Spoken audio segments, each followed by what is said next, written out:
Hey guys, it's Ghost here. So, today we are back into War Thunder. And instead of doing the regular ground arcade and air arcade, today I'm going to be doing just the ground realistic battles.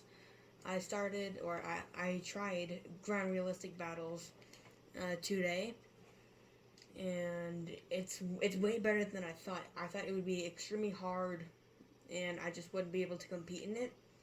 But I think it's way better than ground arcade battles. So, I'll explain everything once we get into the ground realistic battle. Now, you might also see that I have two new tanks. One of them is called the Nashorn, which is a very, very good tank destroyer for its rank. I think it's the best one of its rank. But again, like I said in the last video, the downside is the armor is there's basically no armor on tank destroyers. So basically, if you get shot and they take out your driver or anything of your mobility, and you're in the open or the enemy can still see you, then you're basically dead unless one of your teammates save you. Also, I've gotten the Tiger E, which is a evolved version of the Tiger H1, which was the last Tiger tank that you guys saw. I'm not sure what's better in the Tiger E. I believe it has better armor, and I think it has more machine guns on it. So maybe it just a little bit better than the Tiger H1. So yeah, but if you saw when I spawned in, you kind of get at the beginning of the battle you get spawn points or SP. Basically, you use those spawn points to spawn into a vehicle. Now, certain vehicles cost more than other vehicles. Like my Tiger E, I think costed like 250 SP at the start, and then this one costed like 90 or 100 SP. That's because the Tiger E has a better battle rank, so it costs more because the game thinks it's better. But I like to go for the tank destroyers, so it does a little bit less spawn points than any other, except for the anti-aircraft, which mine right now is, I believe, the Whirlwind. And usually the Whirlwind is like 90 SP, which is very low. Also, now, another big difference in realistic, in ground realistic battles is that you can't see like the name tags of the enemies. So, like in arcade battles, you could see it and then aim and then fire. In this one, you need to be more like in focus. You kind of need to be more observant and stuff like that. Also, if you get enough spawn points, you can also spawn as an airplane in the ground realistic battles. Now, some of the right now the only airplane for the German faction that I think is up to rank is one big bomber. It's very fragile. It does have a bunch of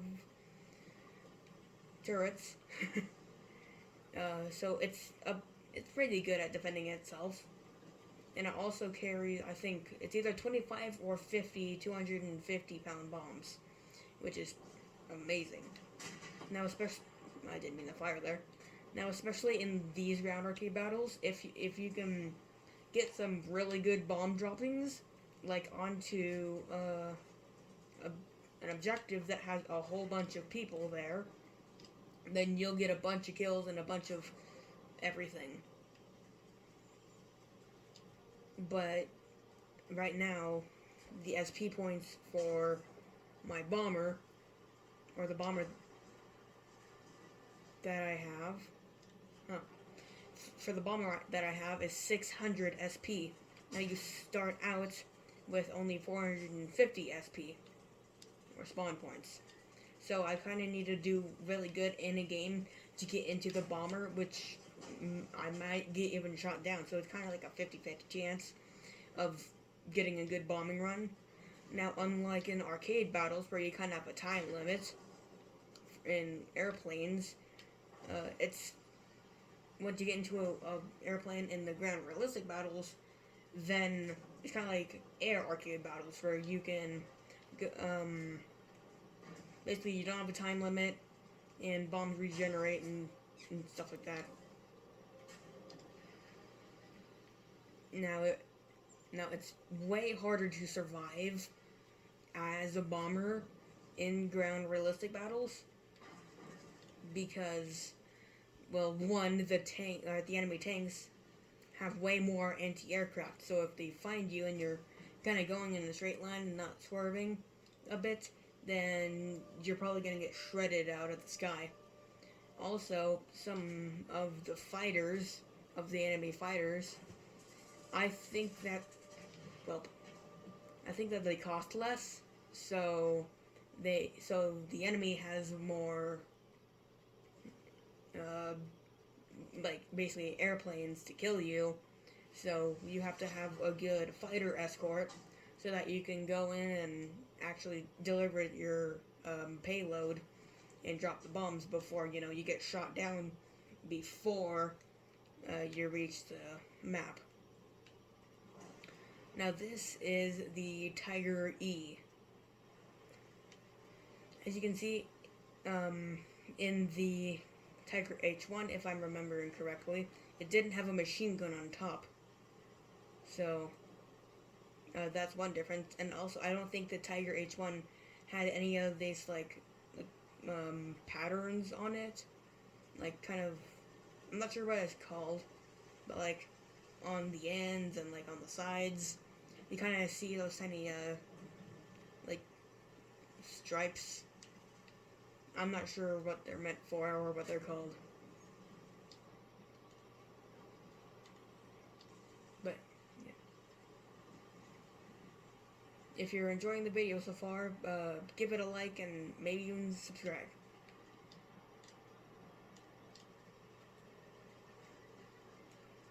Also, I like ground realistic battles way better than ground arcade battles now, because if you run out of SP points, then you can't spawn as, a certain vehicle, so that means, in ground arcade battles, you have 3 respawns that you can choose on anything.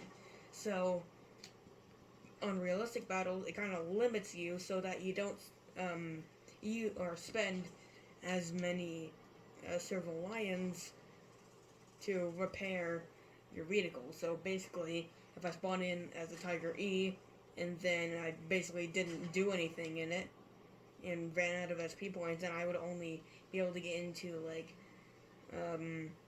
the anti-aircraft.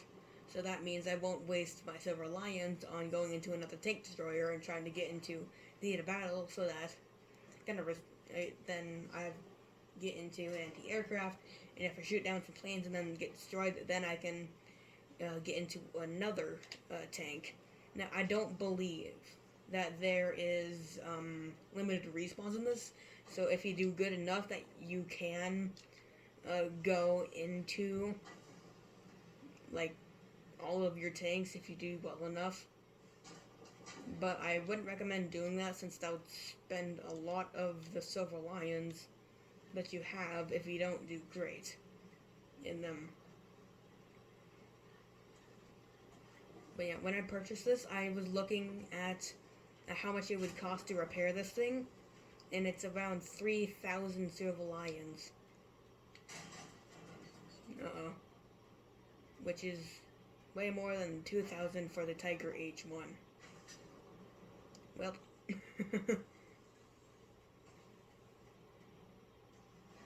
yeah. Also, I've figured out that basically the Tiger tanks of the German faction, they have one big weakness. It's basically the front plate of the actual tank. If you have, basically, since there's no angle to it, uh, shells, like tank shells, can penetrate the armor very easily, and the best way to kill any tank is to either go into like the middle side or like the very like middle front. So that way it would get either the basically it would get the driver and then it would explode and then get all the people inside the turret. So then the crew would be technically knocked out. Also, unlike ground arcade battles, you can't like lock on and get like where like that little circle that you see that where you have to shoot at is you actually like try to hit the airplane. So you kind of have to just wing it and try to. That's a bomb. That's a bomb. So you kind of just have to wing it and hope you don't die, or you hope you shoot down the aircraft before it drops a bomb on you or it comes and strafes you. Now the Wirbelwind has also a major weakness, which is the very top. Well, it has no top. So that means planes coming down on you can get a direct shot at the gun and at the crew.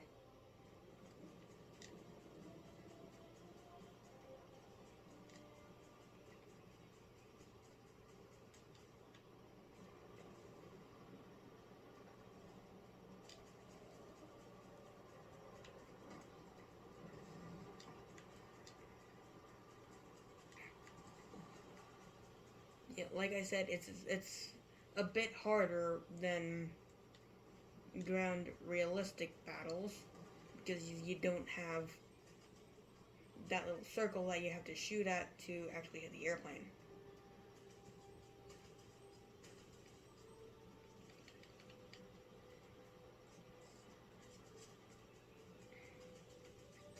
Looks like we're gonna lose this battle by a landslide.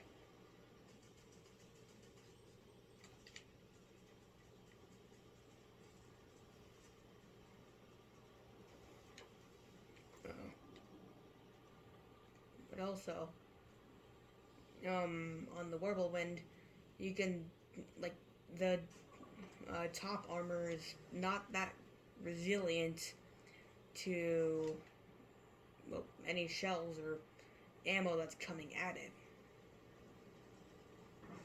So, if someone does a strafing run on you, and they hit the sides of the thing, it'll probably prevent at least some of the shells, but they'll probably still kill you.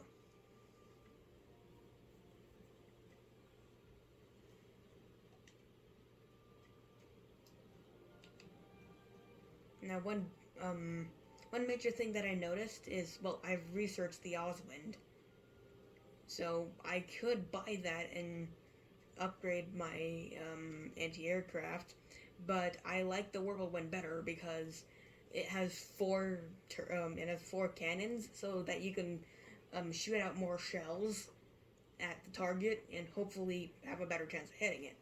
Now the Oswind only has one cannon, but also if you look at the max repair cost, the Whirlwind is only 2,000, while the Oswind bumps up. Oh wait, hold on.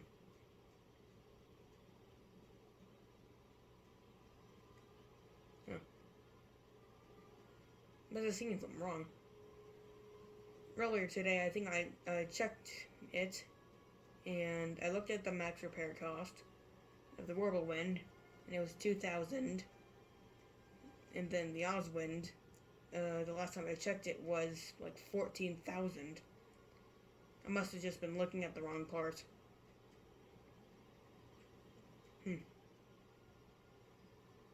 That's odd, but yeah. I'm going to purchase Actually, no, I'm not going to purchase the Oswind. Look at the Oswind 2. It does have, yeah, it's 2 turrets. It's going to cost a lot to actually buy it and then train the crew. Right now, the reason why I'm researching the right side, or to you guys it's the left side, but to me it's the right side, this row right here, is because if you go down the research tree, you can see that if you go all the way down, the left side, or your guys' right side, will lead to the top light tank, but to your guys' left side, I believe, is the best tank destroyer. So I want to start researching that left side now, because this side has way better, or it has better tank destroyers when you get down the line. So I want to start researching this. So because in other ones, like this one, if you see the red arrows between it, that means you have to research the previous vehicle to research the next vehicle. So I have to start researching this side so that I can eventually lead it down to the RAK JPZ2.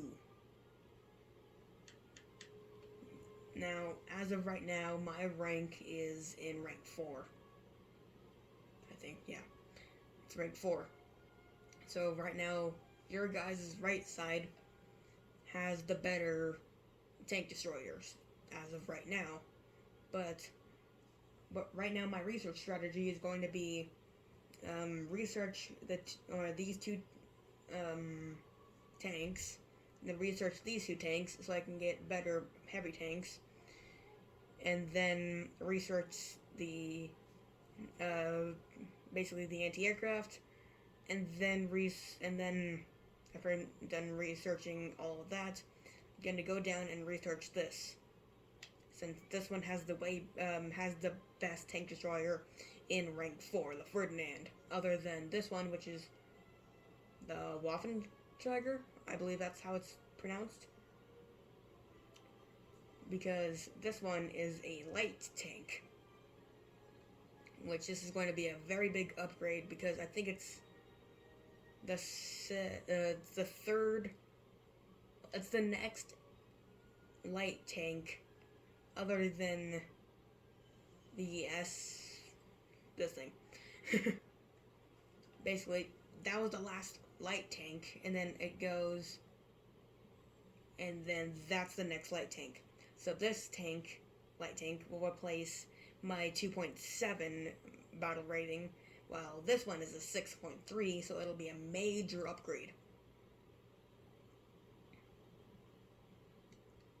Also, like, in the tank destroyers, you can see it goes from 5.3 to 5.7. Meanwhile, the Tiger E is a 5.7, and the Tiger 2 is a 6.3 for a heavy tank, which is a huge leap.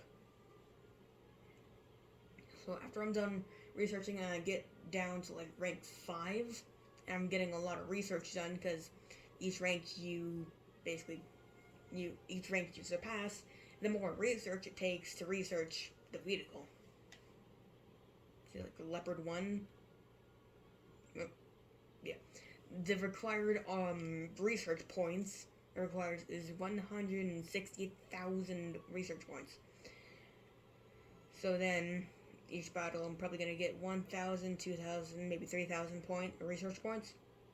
So then I'll go back to these and research this 18,000 points, and then lead down so I can finally get to like the forest branch of tank in the Germans, which is a rank 7, which is the Leopard 2A5, and then so basically once I've researched all of these tanks to get to the Leopard 1, over to A1, then the Leopard 2K, Leopard 2A4, 2A5, and then that's the last one. And then I have to research the Osman 2, the Kugelblitz, the Jeopard, and the Flak Pass number 1. finally get technically the two best tanks in the game. So yeah, that's the game plan for basically the next 1 to 2 years of playing War Thunder that you guys are going to see. But yeah, I hope you guys have enjoyed this video. If you did, give it a thumbs up and subscribe. So yeah, see you guys in the next video.